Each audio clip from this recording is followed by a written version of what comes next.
ദൈവ തിരുനാമം വാഴ്ത്തപ്പെടുമാറാകട്ടെ. ഇന്നത്തെ നമ്മുടെ തിരുവചന വായനാ ഭാഗം 1 ശമൂവേൽ 4 മുതൽ 8 വരെയുള്ള അധ്യായങ്ങളാണ്. ഈ അധ്യായങ്ങൾ ഇസ്രായേലിൻ്റെ ചരിത്രത്തിലെ ഏറ്റവും നിർണായകമായ വഴിത്തിരിവുകളിൽ ഒന്നാണ് രേഖപ്പെടുത്തുന്നത്. ഈ ഭാഗം ദൈവമഹത്വം ഇസ്രായേലിൽ നിന്ന് അകന്നുപോയതിൻ്റെ ദുഃഖകരമായ സംഭവത്തോടെ ആരംഭിക്കുകയും ഇസ്രായേൽ തങ്ങളുടെ രാജാവായിരുന്ന ദൈവത്തെ തള്ളിക്കളഞ്ഞതോടെ അവസാനിക്കുകയും ചെയ്യുന്നു. ഈ അധ്യായങ്ങളിലൂടെ ദൈവം പരമാധികാരിയും വിശ്വസ്തനുമായി നിലകൊള്ളുമ്പോഴും അവിടുത്തെ ജനങ്ങൾ തെറ്റായ ആശ്രയങ്ങളിലും ആത്മീയ വിട്ടുവീഴ്ചകളിലും ലോകത്തോട് അനുരൂപരാകാനുള്ള ആഗ്രഹത്തിലും എങ്ങനെ വീണു പോകുന്നുവെന്ന് നാം കാണുന്നു. ഇസ്രായേൽ ഫെലിസ്ത്യരോട് യുദ്ധം ചെയ്യാൻ പുറപ്പെടുന്നു. എന്നാൽ മാനസാന്തരപ്പെടുകയും പ്രാർത്ഥനയിലൂടെ ദൈവഹിതം അന്വേഷിക്കുകയും ചെയ്യുന്നതിന് പകരം വിജയത്തിന് ഉറപ്പ് നൽകുന്ന ഒരു മാന്ത്രിക വസ്തു എന്ന പോലെ അവർ നിയമപെട്ടകം യുദ്ധഭൂമിയിലേക്ക് കൊണ്ടുവരുവാൻ തീരുമാനിക്കുന്നു. നിയമപെട്ടകം പാളയത്തിലെത്തുമ്പോൾ ഇസ്രായേലിയർ വലിയ ആർപ്പുവിളി മുഴക്കുന്നു. എന്നാൽ അവരുടെ ആത്മവിശ്വാസം ദൈവത്തിലല്ലായിരുന്നു, കേവലം ഒരു മതചിഹ്നത്തിലായിരുന്നു. ദൈവം അവരെ പരാജയപ്പെടാൻ അനുവദിച്ചു. 30,000 യോദ്ധാക്കൾ കൊല്ലപ്പെട്ടു. നിയമപെട്ടകം പിടിച്ചെടുക്കപ്പെട്ടു. ഏലിയുടെ ദുഷ്ടരായ പുത്രന്മാരായ ഹൊഫ്നിയും ഫിനെഹാസും ദൈവം മുൻകൂട്ടി അരുളി ചെയ്തതുപോലെ കൊല്ലപ്പെട്ടു. നിയമപെട്ടകം പിടിക്കപ്പെട്ടു എന്ന വാർത്ത കേട്ടപ്പോൾ ഏലി പുരോഹിതൻ പിന്നിലേക്ക് വീണ് മരിക്കുകയും ചെയ്തു. ഫിനെഹാസിൻ്റെ ഭാര്യ തൻ്റെ മകന് ഈഖോബോദ് എന്ന പേരിട്ടു. കാരണം അവൾ പറഞ്ഞു, മഹത്വം ഇസ്രായേലിൽ നിന്ന് പോയിരിക്കുന്നു. ഇത് വെറും ബാഹ്യമതാചാരങ്ങളുടെ ദുരന്തമാണ്. ദൈവസാന്നിധ്യത്തിൻ്റെ ചിഹ്നം അവരുടെ കൈവശമുണ്ടായിരുന്നു. എന്നാൽ ദൈവവുമായുള്ള ജീവനുള്ള ബന്ധം നഷ്ടപ്പെട്ടിരുന്നു. ദൈവത്തിൻ്റെ വിശുദ്ധിയെ മാനിക്കാതെ അവിടുത്തെ അനുഗ്രഹങ്ങൾ മാത്രം അവർ ആഗ്രഹിച്ചു. ഇന്നും പല വിശ്വാസികളും ഇതേ അപകടത്തിൽ അകപ്പെടാം. സഭയിൽ സ്ഥിരമായി പങ്കെടുക്കുന്നതിലോ ശുശ്രൂഷ പദവികളിലോ ക്രൈസ്തവ പാരമ്പര്യങ്ങളിലോ അല്ലെങ്കിൽ ബൈബിളിനെ ഒരു വസ്തുവായി മാത്രം കരുതുന്നതിലോ നാം ആശ്രയിച്ചേക്കാം. എന്നാൽ ദൈവം ആഗ്രഹിക്കുന്നത് പുറമേയുള്ള മതാചാരങ്ങളെക്കാൾ അവിടുത്തെ അനുസരിക്കുന്ന സമർപ്പിത ഹൃദയങ്ങളെയാണ്. നിയമപെട്ടകം പിടിക്കപ്പെട്ടെങ്കിലും ഇസ്രായേലിൻ്റെ ദൈവം പരാജയപ്പെട്ടിട്ടില്ലെന്ന് ഫെലിസ്ത്യർ വളരെ വേഗം മനസ്സിലാക്കുന്നു. അവർ നിയമപെട്ടകം ദാഗോൻ്റെ ക്ഷേത്രത്തിൽ സ്ഥാപിക്കുന്നു. പിറ്റേന്ന് രാവിലെ ദാഗോൻ നിയമപെട്ടകത്തിൻ്റെ മുമ്പിൽ വീണുകിടക്കുന്നതായി കാണുന്നു. അവർ അവനെ വീണ്ടും ഉയർത്തി നിർത്തുന്നു. എന്നാൽ അടുത്ത ദിവസം അവൻ്റെ തലയും കൈകളും ഒടിഞ്ഞ നിലയിൽ വീണ്ടും നിലത്ത് വീണ് കിടക്കുകയായിരുന്നു. നിയമപെട്ടകം കൊണ്ടുപോയ എല്ലാ ഫെലിസ്തീൻ നഗരങ്ങളെയും ദൈവം കഠിനമായ ബാധകളാൽ ശിക്ഷിച്ചു. ദേശമെങ്ങും ഭയം പരന്നു. ഈ അധ്യായം ഒരു മഹത്തായ സത്യം നമ്മെ പഠിപ്പിക്കുന്നു. ദൈവത്തിൻ്റെ മഹത്വം ഒരിക്കലും മനുഷ്യശക്തിയെ ആശ്രയിച്ചല്ല നിലനിൽക്കുന്നത്. അവിടുത്തെ ജനങ്ങൾ പരാജയപ്പെട്ടാലും ദൈവം പരമാധികാരിയായി തുടരുന്നു. തൻ്റെ മഹത്വത്തെ സംരക്ഷിക്കാൻ അവിടുന്ന് പൂർണ്ണമായി പ്രാപ്തനാണ്. ചിലപ്പോൾ ദൈവരാജ്യം പൂർണ്ണമായും മനുഷ്യരുടെ പരിശ്രമത്തെ ആശ്രയിച്ചിരിക്കുന്നുവെന്ന് വിശ്വാസികൾ കരുതാറുണ്ട്. എന്നാൽ ദൈവം തൻ്റെ ജനങ്ങളെ ഉപയോഗിക്കുന്നുണ്ടെങ്കിലും അവിടുത്തെ മഹത്വം ഒരിക്കലും നമ്മെ ആശ്രയിച്ചല്ല നിലനിൽക്കുന്നത്. എല്ലാ ജനതകൾക്കും വിഗ്രഹങ്ങൾക്കും അധികാരങ്ങൾക്കും മീതെ അവിടുന്ന് രാജാവായി വാഴുന്നു. 6-ാം അധ്യായത്തിൽ ദൈവത്തിൻ്റെ ന്യായവിധി മനസ്സിലാക്കിയ ഫെലിസ്ത്യർ പ്രായശ്ചിത്താർപ്പണങ്ങളോടുകൂടെ നിയമപെട്ടകം തിരികെ അയക്കുന്നു.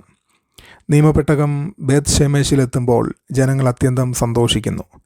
എന്നാൽ ചിലർ ദൈവകൽപ്പന ലംഘിച്ച് ആദരവില്ലാതെ നിയമപെട്ടകത്തിനുള്ളിലേക്ക് നോക്കുന്നു. ഉടൻ തന്നെ ദൈവം അവരെ ശിക്ഷിക്കുന്നു.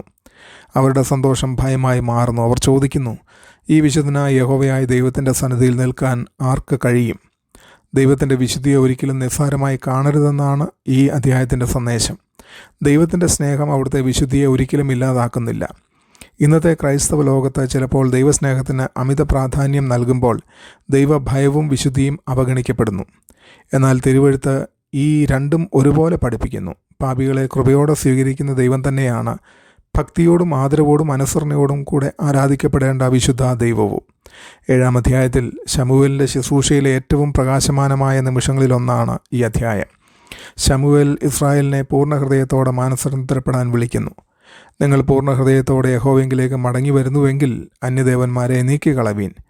ജനങ്ങൾ ആത്മാർത്ഥമായി പ്രതികരിക്കുന്നു. അവർ ഉപവസിക്കുകയും പാപങ്ങൾ ഏറ്റുപറയുകയും യഹോവയുടെ സന്നിധിയിൽ ഒരുമിച്ച് കൂടുകയും ചെയ്യുന്നു. വീണ്ടും ഫെലിസ്ത്യർ ആക്രമിച്ചപ്പോൾ ശമൂവേൽ യാഗം അർപ്പിച്ച് ജനങ്ങൾക്ക് വേണ്ടി മധ്യസ്ഥ പ്രാർത്ഥന നടത്തി. ഈ പ്രാവശ്യം ദൈവം തന്നെയാണ് ഇടപെട്ടത്. ഇടിമുഴക്കങ്ങളാൽ ഫെലിസ്ത്യരെ പരിഭ്രാന്തരാക്കി ഇസ്രായേലിന് വിജയം നൽകി. അതിനുശേഷം ശമൂവേൽ ഒരു കല്ല് നിർത്തി അതിന് എബനേസർ എന്ന പേരിട്ടു. ഇത്രത്തോളം യഹോവ നമ്മെ സഹായിച്ചു. യഥാർത്ഥ ആത്മീയ ഉണർവ് നല്ല തന്ത്രങ്ങളിലൂടെയല്ല, തകർന്ന ഹൃദയങ്ങൾ ദൈവത്തിലേക്ക് മടങ്ങി വരുമ്പോഴാണ് ആരംഭിക്കുന്നത്. കുടുംബങ്ങളും സഭകളും രാജ്യങ്ങളും യഥാർത്ഥ നവീകരണം അനുഭവിക്കുന്നത് വെറും പ്രവർത്തനങ്ങളിലൂടെയല്ല, മാനസാന്തരത്തിലൂടെയും പ്രാർത്ഥനയിലൂടെയും ദൈവത്തോടുള്ള പൂർണ്ണ സമർപ്പണത്തിലൂടെയുമാണ്. 8-ാമത്തെ അധ്യായത്തിൽ ശമൂവേൽ വാർദ്ധക്യത്തിലെത്തിയപ്പോൾ അവൻ്റെ പുത്രന്മാർ വിശ്വസ്തയോടെ നടക്കാതെ പോയി എന്ന് കാണുന്നു. അപ്പോൾ ഇസ്രായേലിൻ്റെ മൂപ്പന്മാർ ശമൂവേലിനോട് ഇപ്രകാരം അപേക്ഷിച്ചു: മറ്റു ജാതികളെ പോലെ ഞങ്ങളെ ന്യായം വിധിക്കുവാൻ ഒരു രാജാവിനെ നിയമിച്ചു തരണമേ. അവരുടെ അഭ്യർത്ഥന പുറമേ നോക്കുമ്പോൾ ന്യായമായി തോന്നാം. എന്നാൽ ദൈവം അതിൻ്റെ ആഴത്തിലുള്ള അർത്ഥം വെളിപ്പെടുത്തി. അവർ നിന്നെയല്ല തള്ളിക്കളഞ്ഞത്, ഞാൻ അവരുടെ രാജാവായിരിക്കാതിരിക്കേണ്ടതിന് എന്നെയാണ് തള്ളിക്കളഞ്ഞത്.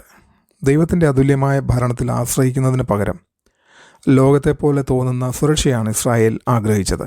ഭൗതിക രാജാക്കന്മാർ നികുതി ചുമത്തുമെന്നും പുത്രന്മാരെ യുദ്ധത്തിന് കൊണ്ടുപോകുമെന്നും പുത്രിമാരെ സേവനത്തിനായി എടുക്കുമെന്നും ജനങ്ങളെ ഭാരപ്പെടുത്തുമെന്നും ദൈവം മുന്നറിയിപ്പ് നൽകി. എന്നിട്ടും ജനങ്ങൾ അവരുടെ ആവശ്യം തുടർന്നു.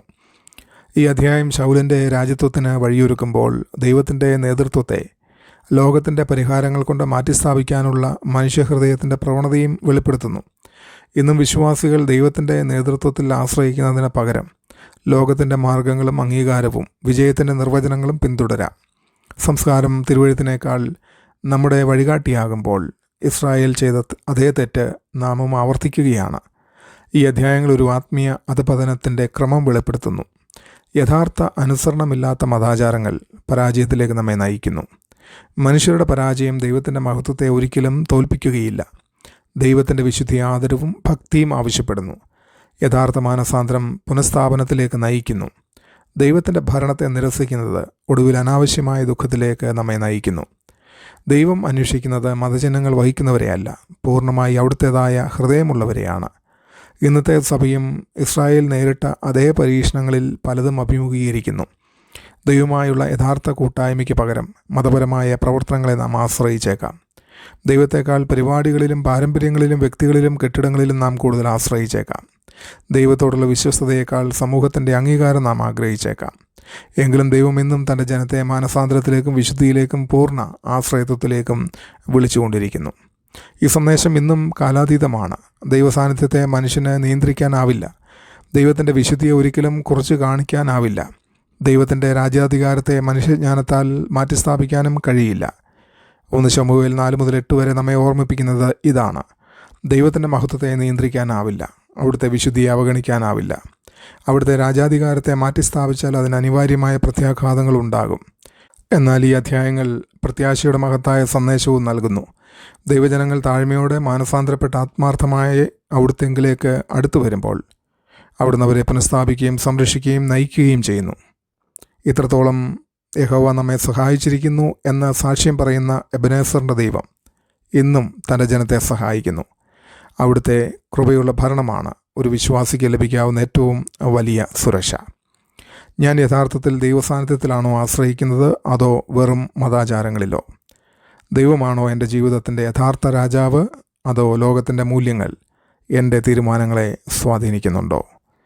ദൈവം എല്ലാവരെയും സമൃദ്ധമായി അനുഗ്രഹിക്കട്ടെ. ആമേൻ.